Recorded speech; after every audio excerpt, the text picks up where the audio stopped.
네, 아는 기자 하자 정치부 조아라 기자 나왔습니다. 자, 광복절 경축사, 기존에 보기 힘든 파격이라는 평가입니다. 네, 그렇습니다. 이 광복절이 일본으로부터 독립한 날이잖아요.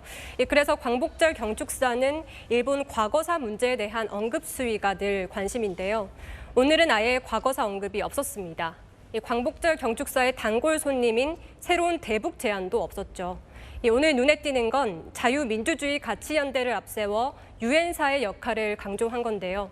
일본의 유엔 사령부 후방기지 역할도 강조했습니다. 그래서 궁금하더라고요. 저희가 이 유엔사 참가국을 확대 추진한다는 단독 보도 얼마 전에 이제 보도를 해드렸는데 한국 전쟁 끝난 지가 지금 70년이나 지났거든요. 네. 이 유엔사 이게 어떤 의미가 있는 거예요? 아시다시피 6.25 전쟁은 한국 혼자 치른 게 아니라요. 22개국 유엔군 참전 용사들과 함께 치른 전쟁이죠. 현재도 유엔사가 한국에 주둔하고 있는데요. 한국에 전쟁이 나면 다시 이 유엔군이 뭉칠 수 있도록 돼 있습니다.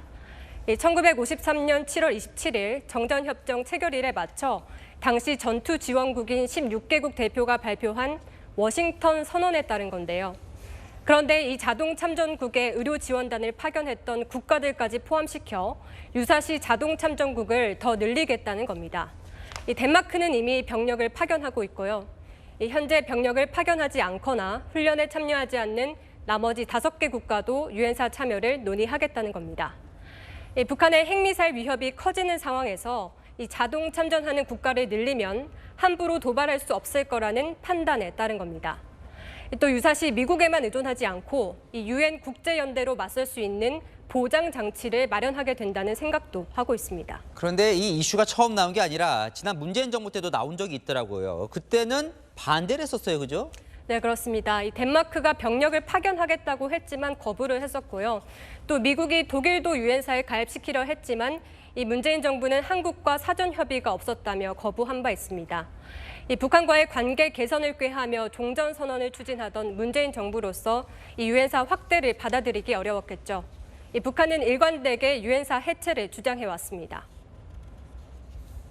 The UN command in South Korea should be dismantled at an early possible date in conformity with the development on the Korean Peninsula towards a détente and peace. The UN command in South Korea is a monster-like organization. 네, 이런 주장은 사실상 북한이 미군이 지휘하는 유엔사 해체를 통해서 이 주한미군 철수 주장에 명분을 쌓기 위한 것이란 분석도 나오고 있습니다. 괴물 같은 조직이다 이렇게 평가를 했군요. 네. 근데 지난 문 정권이 반대했던 이유 중 하나가 또 일본 때문이라면서요? 네, 그렇습니다. 이 문재인 정부의 한 주요 인사는 채널A에 이 유엔사 참여국을 확대할 경우 일본이 한반도 문제에 개입하려고 할 수 있다면서 반대 이유를 밝혔는데요. 일본 후방기지 7곳은 이 유사시 전력 제공국의 병력과 장비가 들어오는 통로로 활용되기 때문에 일본이 한반도 문제에 개입할 여지가 생긴다는 겁니다.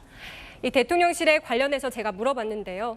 일본 자위대가 전쟁을 수행할 수 없는 데다 또 일본이 6.25 참전국이 아니었던 만큼 이 유엔사에 참여할 가능성은 낮다는 설명입니다. 근데 오늘 윤석열 대통령은 경축사에서 아예 대놓고 일본의 이 유엔사 후방 기지를 높이 평가했어요. 네, 그렇습니다. 이 윤 대통령은 한미일, 북중러의 대립이 뚜렷해지는 이 신냉전 시대 기류 속에서 이 자유민주주의 국가들과의 연대가 불가피하다고 보고 있습니다.